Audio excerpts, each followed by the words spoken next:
Біз бүгін Кегейлі районы Абат ауыл бұқаралар жиыны аймағындамыз. Демек, Абат ауылы hamde бұл жердегі басқа да ауыл аймақтардың атамаларының келіп шығу тарихы бойынша сәубеттесеміз. Неге біздің жасап атырған ауылымыз Кегейлі районының Абат ауыл бұқаралар жиыны аймағында топпыз. Неге Совет үкімет дағы, сапозлар дағаннан кейін ауылымызда үлген ауылымыздың атын қою туралы үлген мәжіліс болып өтті. Сонда мен өзім сол мәжіліске қатысқанмын. Мәжілісте ауылдың тұрғындарының көпшілігі дерлік қатынасты.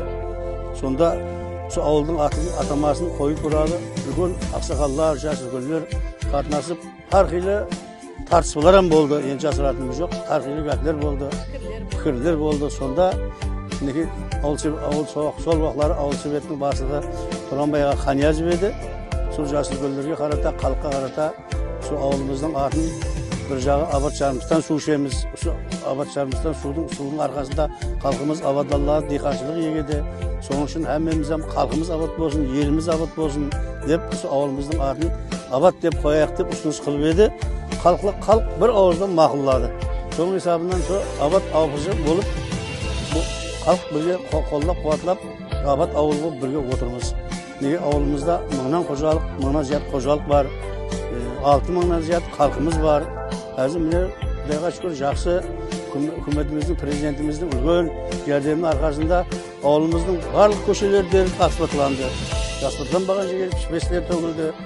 Экостар істеп тұрды. Қалабет міне жақында мінеге таза экос қайтадан құрылды. Міне ауылымызда 3 мектеп, орта мектеп істеп тұрды. 2 балабақша үкіметтің есабындағы, 1 меншік бақша. Ауылымыздың балалары дерлік, кішкентай балалар дерлік көпшілігі балабақшаларға тартылды. Әзір халқымыз Құдайға шүкір жақсымыз. Неге өткен жылы, биылғы жылы сулар келді. Халықтың диқаншылығы зор болып, әруан жылда жақсы жасап жатырмыз. Абат жүде жақсымыз. Құдайға шүкір жаман жеріміз жоқ. Көшіп кеткен, басқа жаққа кеткен, Қазақстанға басқа көшкен халықтар жоқ. Халық сол тұсында жүде жақсы әруан жасап жатырмыз. Міне жүрмен мен сағынған ауылда.